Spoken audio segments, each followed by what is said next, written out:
My mother's fiance and I were very close. He was more like a father to me in my adulthood than my own, so when he scheduled to meet me for lunch and didn't show, I was a bit dismayed.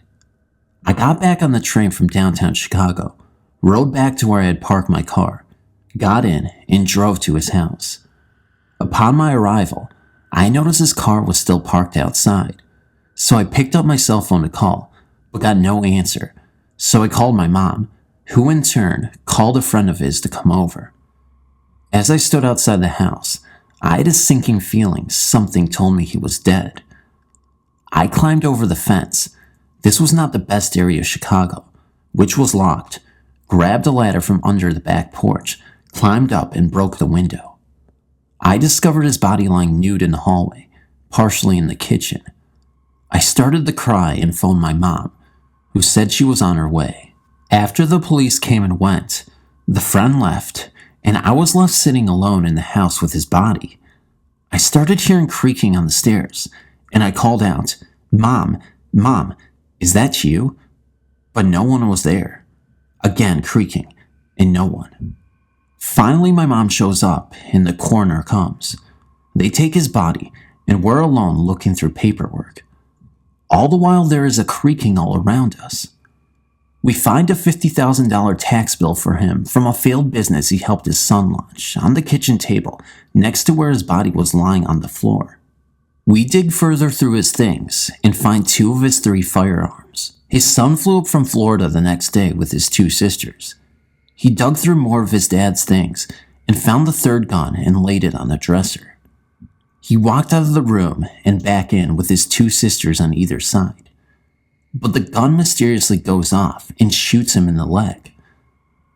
After that, the creaking we all had experienced stops. The next day, the autopsy reports came back, and we learned that he died of a heart attack, probably from the tax bill. So I asked his son at the funeral how it feels to be shot by a dead man. He didn't laugh, but I'm sure his father got his last laugh. I wanted to share an incident that happened to me last year in Las Vegas. I'd just been reunited with my best friend after about 17 years, and we decided to meet up in Vegas for our reunion. We stayed at the Luxor Hotel because we were going to see Chris Angel's new show, Believe. We stayed in the pyramid on the 24th floor. It was on the 2nd day that something weird happened. Even though we had stayed up really late the night before, we got up early, went to eat breakfast, and headed out to explore the strip. We came back around 4 p.m. and decided to take a nap before going back out. My friend had the bed closest to the bathroom, and mine was in the back of the room near the windows. We dozed off for a while, and I was awakened by the sound of someone in the bathroom.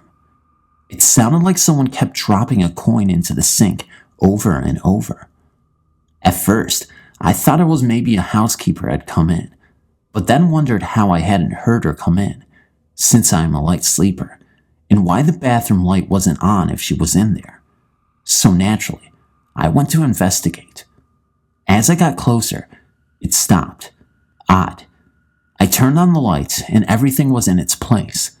So I went back to the bed and immediately started again. To prove to myself that I was really hearing this, I called out to my friend, "Hey, did you hear that? It's coming from the bathroom." She said, "Yeah, I heard it earlier, but didn't want to say anything." We both got back up and just walked in front of the bathroom to see if we could see anything, but didn't turn the light on. No sound, nothing. So my friend turns on the light and says out loud, "You can do whatever you want, just don't do it while we're here and stay in the bathroom." Then she turned off the light, closed the door, and we left the room. Nothing else happened for the duration of the trip, which lasted a week. I thought about asking the hotel staff, but thought they might think I'm crazy. I did do some research though, and found out that a couple of workers died while building the hotel, but they are said to haunt the 10th floor. Thanks for reading. We had moved into our new house in August of 1972, and I'd just turned 12. I was the oldest of 4 kids, and although my sisters and brothers took to the move easily, I did not. I don't know if it was moving from the area where I was comfortable, or if it was the uneasy feeling that I had in this new house.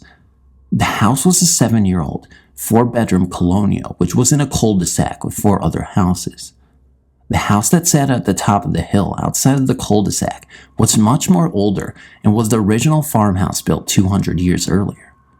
Wayne was named after General Anthony Wayne, who fought during the Revolutionary War. The area itself is rich in history from this time period.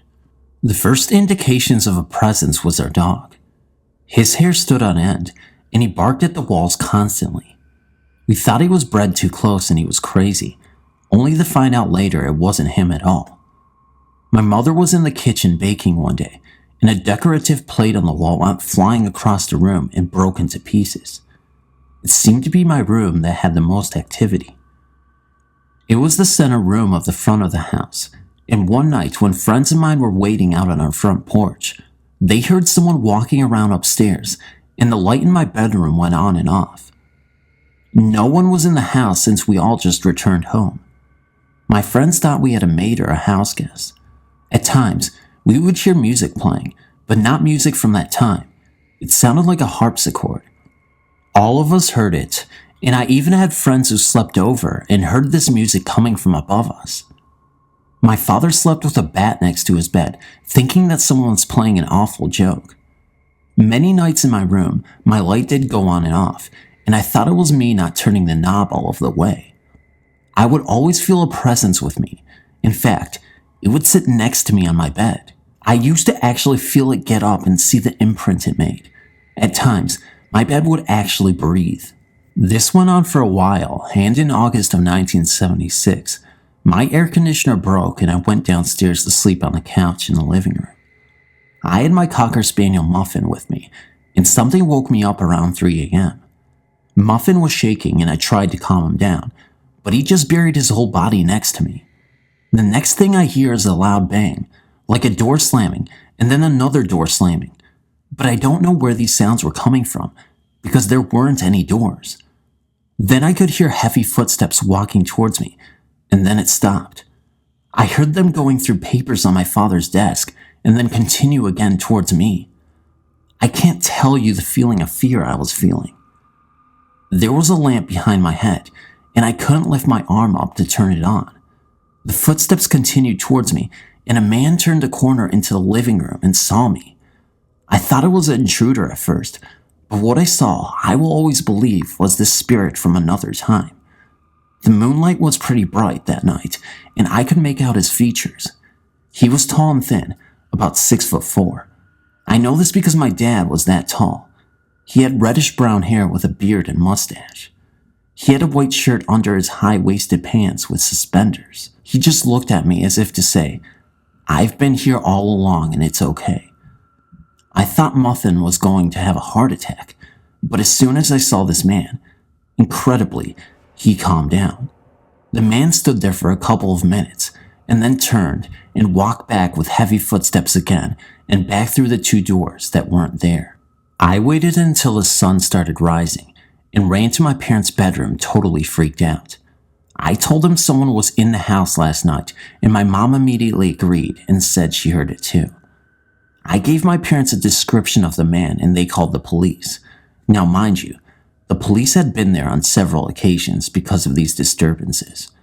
After this last incident, they themselves did some research and found that there were 2 men who lived on the property the house was built on who were murdered. This was during the 1700s, and the cops showed us a picture of the 2 men. One of them was the man that I saw, which confirmed my belief of a spirit encounter. We moved from this house within a few months.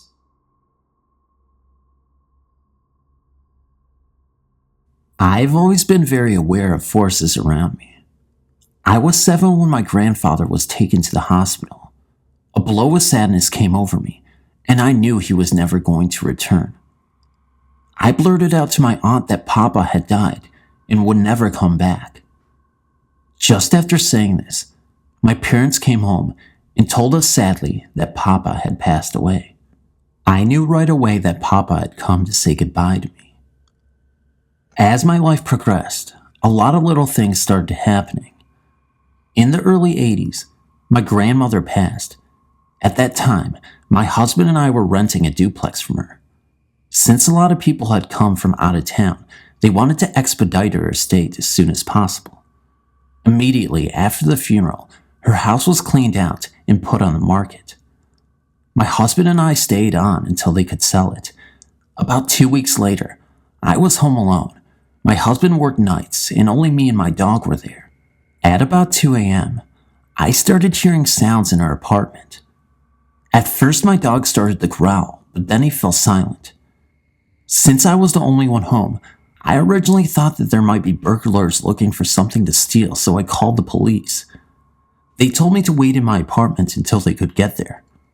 Meanwhile, in my grandmother's apartment, it sounded like bedlam. Drawers were being opened and closed, and doors were being slammed. When the police came and we entered her apartment, nothing was amiss, and all became quiet. The officer told me that there was no forced entry. The door was double bolted, and unless someone else had a key, they could have not gotten in. They left, and about a half hour later, the noise starts in again. I called the cops. They come out, but no one there. By this time, I'm hysterical and called my husband home from work. While I was waiting for his return, the front door slammed and opened shut so hard that the plates of glass in my living room window shattered. I definitely felt that it was my grandmother's doing. I wonder what she may have been searching for. Maybe she became mad because everything was gone. I've had some other things happen, and I feel as if the undead are drawn to me. I will write again soon and tell you about the haunted apartment. Until then, thank you for reading my story. This just happened during the night. My daughter Courtney was lying in bed, and suddenly, she saw my deceased brother sitting on the side of her bed. My brother had lived in England and dropped dead of a heart attack almost 2 years ago. She was shocked to see him there, and a little afraid as she knew he was dead. His name was Bill. Bill leaned forward, looking intently into her eyes, and then leaned back. Courtney, being frightened, closed her eyes. She suddenly felt like she could not move. It was like a wet blanket was on top of her. This really made Courtney freak out. She also could not speak. She was frozen. But then Bill was gone. I think Bill was coming to tell her something, especially when he was leaning forward towards her. The other part, I cannot figure out. Bill would never hurt Courtney, and he would never bring anything evil with him. Her husband and Jack Russell Terrier were out in another room and knew nothing until it was all over, which she then went out of the bedroom to desperately find them. My daughter doesn't know what to think. We need an explanation. I believe my brother was trying to give my daughter some information. The leaning forward then back. I myself had a ghost visit me as a child. 15 years later, I was married and working on family genealogy when a family cousin gave me a photo to borrow that contained my great-grandfather who came from Ireland. This man in the photo looked just like the ghost who came to me as a child. Also, I had funny things happen after my dad died. For one, I took pictures of my dad's car before trading it in, some years after his passing, as it was the last thing of his to go. The pictures were foggy like a ghost stood in front of the camera. It was film pictures then, and the rest of the roll had wonderful photographs. I had also seen my previous husky who passed away in 2005 in the house 3 times. I've gone as far as almost 2 hours away to a doctor's appointment and was in an exam room on a table when something touched my foot. Things never happened to other people in my house, just me. But my daughter, after graduating college, had one dream while still living here in 2008, where both grandparents and our previous husky were in this dream. This was the first time she met her grandmother, as I became pregnant with her right before my mom died. I know it was real and true by what she said to Courtney. My mother liked to put on airs, like she was better than others. That told me it was her by the haughty words Mom used. Around my daughter's birthday in March, my brother Bill was in a dream of hers. My daughter didn't believe before in spirits. She certainly does now. I lost a child, a miscarriage, 2 months before I became pregnant with Courtney. I wondered whether this spirit, whatever, that was preventing Courtney from moving, could have been a child trying to get close to its sister and Bill brought it to meet Courtney, just trying to figure this out. I've been concerned that this also could be a sign that someone in the family will pass soon. Help. I've owned the largest New Age shop in northeastern Pennsylvania, the Emporium of Curious Goods, for the past 19 years. For 16 of those years, I lived in an upstairs apartment until I bought a 22-room Victorian mansion in the next town. Quite frequently during the apartment living, and still to this day downstairs in the shop, I see a large gray cat, usually out of the corner of your eye, but then it vanishes when you look directly at it. I'm not the only one to see it. Many customers over the years have said things like, "You know you're not alone in here," or they'll just outright tell me they saw a big, gray cat which vanished before their eyes. One lady recently told me she saw it lying on a counter and went over to pet it, thinking it was real, and it vanished before she reached it. Just a few months ago, I was behind the counter and 4 teenage boys were looking at books in front of the shop. I heard the familiar cat call, "Puss, puss, puss," come from one of them. I looked up to see what was going on, and they called back to me, "Hey, do you know you have a cat out here?" I asked them what it looked like and where it was. They told me it was a big, gray cat, and it walked around the corner of the counter. Now, the counter in question is against the wall, so if it walked around the corner, it had to vanish into the wall. When they looked for it again, they couldn't find it. My partner once saw a curtain hanging at a door in a passageway, flip up at the bottom and then lower again, just as if an invisible animal had walked under it. Both one of my clerks and I have actually felt a cat rub up against our leg as we sit behind the counter. We don't know where it came from, but we nicknamed it Spooky, and when we came in the morning and found an item thrown off of a shelf and broken on the floor, we always say, well, Spooky was on the prowl overnight again. One odd thing is the fact that the mansion I bought was the site of a suicide years ago. It belonged to a doctor and his wife committed suicide in his carriage house, still on the property. She closed the door, turned the car on, and was found many hours later. There are many rumors I've heard as to why, but I do not know if any of them are true. But the ending of the story is that it is the most quiet house I've ever lived in. No activity at all, no feelings, no vibes. I have 5 cats, and at times they seem to follow with their eyes something moving across a room or up a wall, but at the same time, I experience nothing. The only odd thing concerning the cats is the fact that my oldest cat, which incidentally was gray, died of old age problems a few years ago in the house. I buried him under the kitchen window area outside in a large patch of ivy. This has now overgrown the gravesite, but all the cats at various times sit on the kitchen windowsill and just stare down at the spot where Salazar is buried. Sometimes their tails twitch and their heads move back and forth, as if they are following something outside. I've even gone out to look when this happens, and there's never anything there. At least I can't see it, but they definitely see and watch something.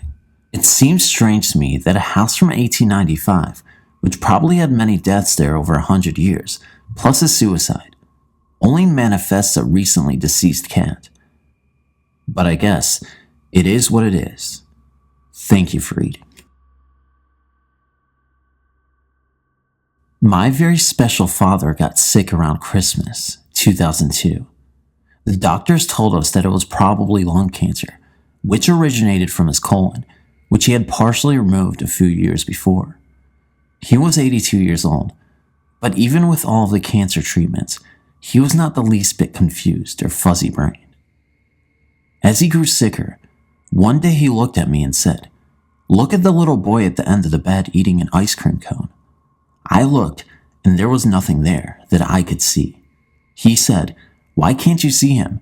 He's sitting there smiling and having a great time." I thought at the time that Daddy may be losing it. 2 days later, he looked at me again and said, "Now the little boy wants me to play ball with him. Don't you see him on the other end of my bed?" Once again, I told him I was sorry, but I didn't. The little boy obviously cheered my dad up because it put a big smile on his thin, worn face. That next morning, the nurse called me and told me that my sweet dad had passed away quietly in his sleep that night. I'm telling this story because I believe with all my heart that the little boy at the end of the bed was an angel that came to take my dad to heaven. My mom had a miscarriage before I was born, and it was a boy. It could have even been my brother. What I'm trying to say is that now, more than ever, I believe that there is a life after death. And before you die, an angel is sent to carry you to heaven. I love and miss my dad more than I can say, but because of the little angel, I know that my dad is in a wonderful place where you eat ice cream cones and play ball together. Hey guys, Phantom of Darkness here. That last story was pretty cool. I thought it was a sweet send-off for the end of this video anyway. But of course, don't forget to comment, like, and subscribe to my videos if you want more of these.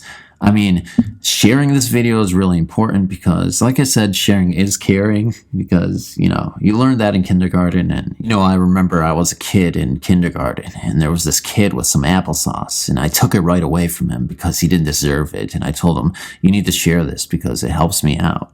And he was like, yeah, fuck you. I don't care about you. You're a piece of shit. And so I said to him, man, why do you have such a dirty mouth? We're in kindergarten. And he said, that's life. And if you steal my fucking applesauce, that's how I'm going to react. So I give it back to him, but he didn't share anymore. Anyway, the moral of the story is, you got to share my videos if you want to see this channel succeed. And I want to see us succeed together. I want to see comments because I love comments. I love responding to them. And I love you guys. And I'm not just saying that. Anyway, I'll close out this video. Good night, good morning, and love you guys as always. Sayonara.